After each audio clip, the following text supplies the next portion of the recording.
मैं आपको ऊष्मागतिकी का जो प्रथम नियम है उसके बारे में बताने जा रहा हूँ।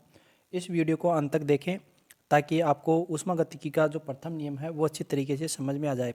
देखिए दोस्तों, आप जानते हैं कि ऊर्जा को एक रूप से दूसरे रूप में हम बदल सकते हैं, लेकिन जो ब्रह्मांड की कुल ऊर्जा है वो स्थिर रहती है। और इसके आधार पर एक वैज्ञानिक था, हेमल्टहोल्ट्ज़ था, उसने ऊर्जा संरक्षण का जो नियम दिया था।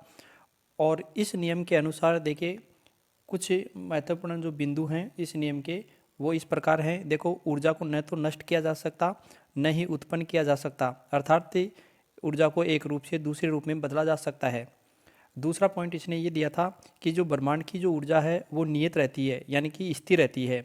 तीसरा पॉइंट इसने ये दिया था कि यदि ऊर्जा किसी एक रूप में कुछ मात्रा में अगर अदृश्य हो जाती है तो उसके बराबर ही किसी दूसरे रूप में वो उत्पन्न हो जाती है। और चौथा पॉइंट इसने ये दिया था कि ऐसी शाश्वत गति मशीन का निर्माण करना संभव नहीं है जिससे बिना ऊर्जा खर्च किए कार्य की प्राप्ति की जा सके। तो ये 4 पॉइंट उसने दिए थे। अब इसके बाद में जो ऊष्मागतिकी का जो प्रथम नियम है उसका जो गणितीय व्यंजन है, उस गणितीय व्यंजन को हम समझते हैं। जैसा कि आप जानते ही हैं कि कोई भी तंत्र है, उस तंत्र की आंतरिक ऊर्जा है उसमें उपस्थित सभी प्रकार की जो ऊर्जा है उनके योग के बराबर होती है। और इसकी जो आंतरिक ऊर्जा में हम वृद्धि दो तरीके से कर सकते हैं। या तो हम उस निकाय को या तंत्र को ऊष्मा देकर या उस निकाय पर कार्य करके, दो तरीके से हम उसकी आंतरिक ऊर्जा में वृद्धि कर सकते हैं। देखिए दोस्तों, यदि हम एक इसको प्रयोग द्वारा समझें कि जैसे ये कोई निकाय है या तंत्र है, इस तंत्र की जो आंतरिक ऊर्जा है प्रारंभ में U1 थी, और इस पर यदि हम Q ऊष्मा इसको दे देते हैं तो ये निकाय ऊष्मा का अवशोषण करके इसकी जो ऊष्मा में वृद्धि होगी वो क्या हो जाएगी, Q प्लस U1। इसकी ऊष्मा इस प्रकार हो जाती है। और यदि अगर इस पर हम कोई कार्य करें, जैसे W कार्य कर देते हैं इस पर, W कार्य करने पर इसकी जो ऊर्जा होगी वो किस प्रकार हो जाएगी, इसकी जो ऊर्जा है वो Q plus U1 plus W। तो इसकी ऊर्जा इस प्रकार हो जाती है, यानी कि इसकी प्रारंभिक ऊर्जा है वो प्रारंभिक ऊर्जा थी वो U1 है, और इसकी जो अंतिम ऊर्जा है वो U2 हो जाती है। तो U2 के बराबर जो ऊर्जा हमारे पास आई है वो क्या है, Q plus U1 plus W। तो ये अंतिम ऊर्जा इसकी हो गई है, यानी कि जो इसकी आंतरिक ऊर्जा थी उसमें इस प्रकार ये वृद्धि हुई है। ऊर्जा में जो परिवर्तन होगा वो किस प्रकार होगा, U2 माइनस U1। और U2 माइनस U1 बराबर हम देखें, देखो इस सूत्र से, ये जो सूत्र है हमारे पास, इसमें जो U1 है उसको इधर लाएं तो U2 माइनस U1 बराबर क्या आ जाएगा हमारे पास से, Q प्लस W।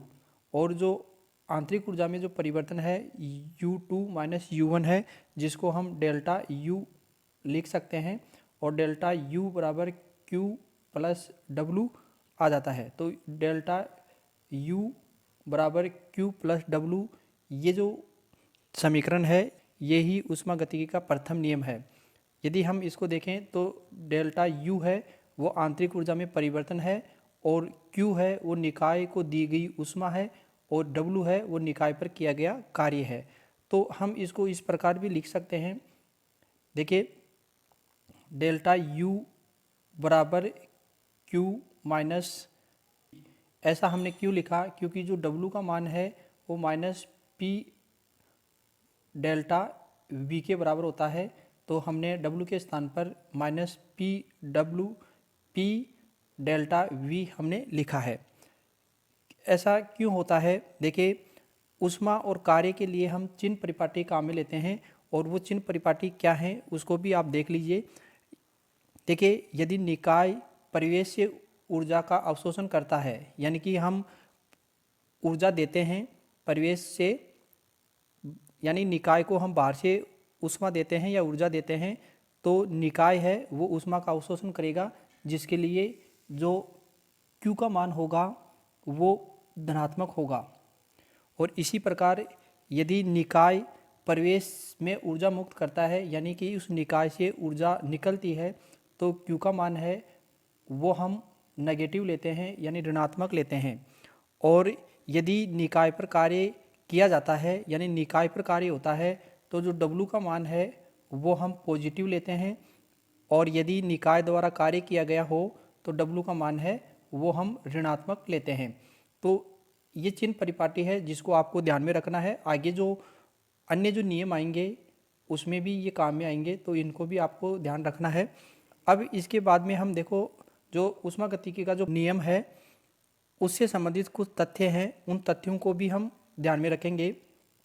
पहला देखो, यदि निकाय द्वारा प्रसार कार्य किया जाता है यानी निकाय द्वारा प्रसार कार्य किया जाता है तो जो W का मान होगा वो क्या होगा, माइनस P डेल्टा V होगा। और तो ऊष्मागतिकी का जो प्रथम नियम है उसमें हम इस W का मान रखें तो देखो डेल्टा U बराबर Q प्लस W होता है। तो इस W के स्थान पर हम इस माइनस P डेल्टा U रखें तो डेल्टा U बराबर क्या आ जाएगा, Q minus P delta V आ जाता है। तो इस प्रकार ये समीकरण बनता है। अब इसके बाद में अगर हम दूसरी कंडीशन देखें, दूसरी कंडीशन क्या होता है, इसके विपरीत कंडीशन है, यदि निकाय पर किया गया कार्य संपीड़न कार्य हो यानी कि निकाय पर हम कार्य कर रहे हैं, जैसा कि पिस्टन को हम नीचे की तरफ दबा रहे हैं तो जो निकाय है इसमें यहाँ पर संपीड़न होगा। तो परिवेश से इस पर कार्य किया जाता है तो जो W का मान है वो हम धनात्मक लेते हैं। तो P डेल्टा V ये W के स्थान पर रखेंगे तो हमारे पास जो ऊष्मागतिकी का प्रथम नियम है डेल्टा U बराबर Q plus P delta V है।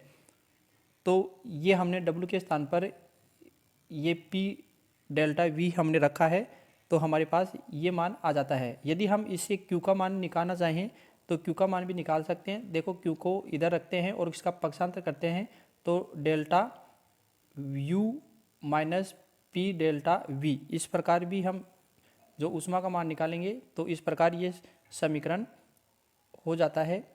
अब इसके बाद में तीसरी कंडीशन देखें, यदि स्थिर आयतन पर हो तो स्थिर आयतन हो तो स्थिर आयतन के लिए हम जो डेल्टा V है इसको हम 0 मानते हैं। ये ऊष्मागतिकी का प्रथम नियम है। और इस W का मान रखते हैं हम, यहाँ पर माइनस और प्लस दोनों में से कोई सा भी आ सकता है, जैसा कि हम चिन्ह परिपाटी के अनुसार देखे थे उस तरीके से हम रखते हैं। तो यहाँ पर डेल्टा V का जो मान है वो हमने 0 लिया है तो डेल्टा U बराबर क्या हो जाएगा, Q, क्योंकि ये जो मान है ये तो 0 हो गया तो डेल्टा U बराबर Q आ जाता है, या ऐसे कहें Q बराबर डेल्टा U, इस प्रकार इसका मान आ जाता है। अब इसके बाद में अगर हम बात करें कि किसी विलगित निकाय में ऊर्जा परिवर्तन यदि ऊष्मा या कार्य के रूप में नहीं हो, ऊष्मा और कार्य के रूप में दोनों के रूप में ही ना हो तो क्या होगा, देखिए ऐसी कंडीशन में जो Q और W है इन दोनों का मान क्या आएगा, 0 आएगा। Q और W का मान दोनों 0 आएगा तो जो आंतरिक ऊर्जा में जो परिवर्तन होगा वो 0 होगा, क्योंकि ऊष्मागतिकी के प्रथम नियम में हम Q और W का मान 0 रखते हैं तो आंतरिक ऊर्जा यानी डेल्टा U बराबर भी 0 आता है। अगर इसी प्रकार यदि अनुत्कीर्णीय प्रक्रम के रूप में कार्य होता है, अनुत्कीर्णीय रूप में होगा तो W बराबर क्या आ जाएगा, P डेल्टा V, ये उत्क्रमणीय के लिए है जिसमें हम EX लिख देते हैं तो W का मान इस प्रकार आता है। उत्क्रमणीय के लिए अगर हम निकालें तो W का जो मान है, जो W मैक्सिमम है, इसका जो मान आएगा जो कि आदर्श गैस समीकरण है उसके लिए ये मान हमने निकाला था तो इस प्रकार ये मान आ जाता है। यदि हम दाब के लिए करें, आयतन को स्थिर रखें तो क्या जाएगा, -2.303 nRT log, और यहाँ पर क्या आ जाएगा P1/P2, तो ये मान आ जाता है। अब इसके बाद में अगर हम 7वां पॉइंट की बात करें तो जो 7वां पॉइंट है वो क्या है, मुक्त प्रसरण है, वो निर्वात में प्रसरण होती है या निर्वात में फैलती है तो उसको मुक्त प्रसरण कहते हैं। आदर्श गैसों के लिए मुक्त प्रसरण में कोई कार्य नहीं होता, चाहे प्रक्रिया उत्क्रमणीय हो या अनुत्क्रमणीय हो, दोनों कंडीशन के अंदर आदर्श गैस के लिए मुक्त प्रसरण नहीं होगा। 8वां पॉइंट है आदर्श गैस का मुक्त एवं समतापीय प्रसरण। देखिए किसी आदर्श गैस के लिए मुक्त और समतापीय प्रसरण है उसमें W बराबर क्या आता है, 0 आता है, क्योंकि हम जानते हैं PEX बराबर 0 है। तो जूल ने जो प्रयोग द्वारा ये निर्धारित किया था कि Q बराबर 0 होता है इस कंडीशन में, इसलिए जो डेल्टा U है उसका मान 0 होगा। तो ऊष्मागतिकी का जो प्रथम नियम है उसके अकॉर्डिंग हम रखें समतापी प्रक्रम और जो समतापी अनुत्क्रमणीय और समतापी उत्क्रमणीय के लिए, तो समतापीय अनुत्क्रमणीय के लिए Q का मान जो आएगा वो -W आएगा, -VI, ये मान हम रख देते हैं। और यदि समतापीय उत्क्रमणीय प्रक्रम के लिए हम लें तो जो Q का मान आएगा वो हमारे पास -W आएगा, और -W का मान हम रखते हैं तो कैसे आएगा, Q बराबर -2.303 nRT log V2 बटे V1। ऊपर जो मान हमने रखा था तो VF रखा था और यहाँ पर VI रखा था, तो ये मान आ जाएगा, बाकी ये यहाँ पर ऐसा कैसे आ जाएगा। और इसी प्रकार अगर हम रुद्धोष्म प्रक्रम के लिए देखें तो रुद्धोष्म प्रक्रम के अंदर ऊष्मा का आदान प्रदान नहीं होता, ऊष्मा का आदान प्रदान नहीं होगा तो ऊष्मा का मान होगा वो 0 होगा, तो डेल्टा U बराबर W हो जाता है। तो मुझे आशा है ऊष्मागतिकी का जो प्रथम नियम है आपको समझ में आया होगा। Thank you for watching.